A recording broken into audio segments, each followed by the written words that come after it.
In this video, I'm going to be replacing the clutch slave cylinder.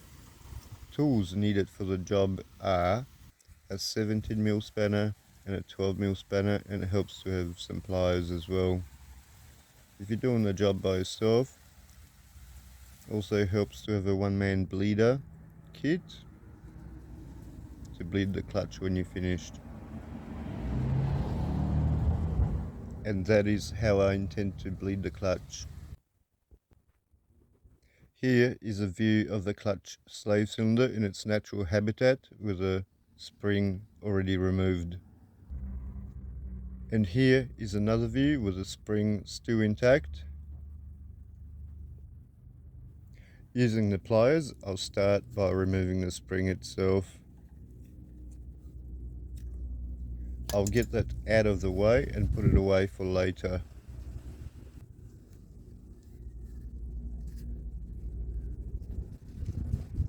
Next thing, with a 17mm spanner, I'm going to crack the hydraulic connection there.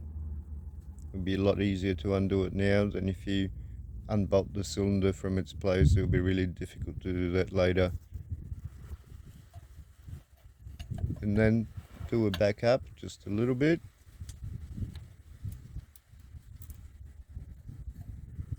In the next step, I'm going to undo these two bolts. Normally these are 12mm bolts, not here. These are Allen key bolts here, but normally 12mm, and that's all you need, 12mm spanner to undo them with.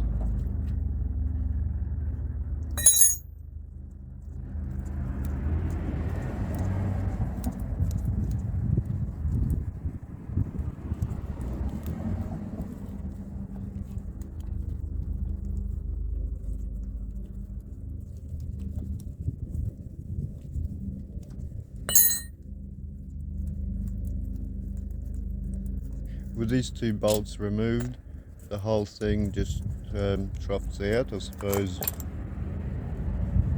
only hanging on by the hydraulic line itself. Normally the clutch slave cylinder already comes with a push rod. I've used it in another application. This is not something that you're going to have to do. This is what I'll have to do because I used that push rod in another application.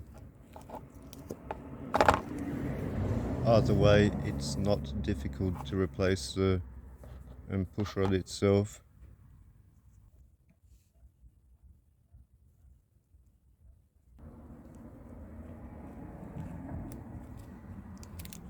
Before I fit it to the cylinder itself, I'm going to lubricate the tip of that push rod there with some grease as shown here, and fit the dust boot to the cylinder body itself.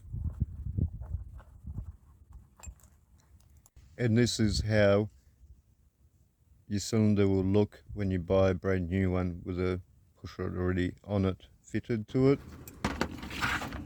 I'm going to get the cylinder ready by removing the plug and start undoing the hydraulic lines on the old cylinder.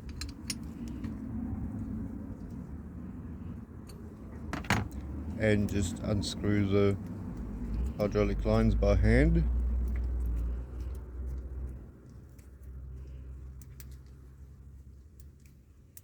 And this is why I had the new cylinder ready with the plugs removed, so I can just do it in one go without losing all the fluid everywhere.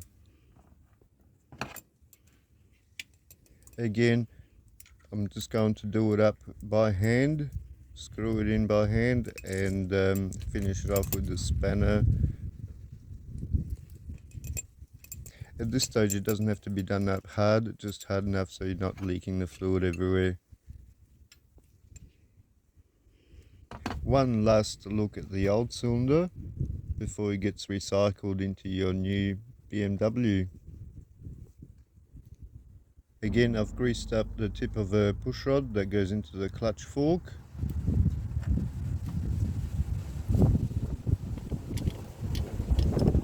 And the whole thing is ready to be bolted up back into place using the 12mm bolts. I have adjusted the length of the push rod earlier so it sits snug up against the fork, and now it's time to do it up using the 12mm spanner. In this case I'm using an Allen key, but that's just me. And this time I'm tightening up these bolts for good. And the return spring that I put away for later, I'm going to fit it now. I forgot to mention earlier, but for the bleeder screw you'll need an 8mm spanner. At this point you also want to do up the hydraulic line for good using the 17mm spanner. And here with the bleeder partially open, I'm just bleeding the clutch using the one-man bleeder kit. Lots of air coming out, as you can see and hear.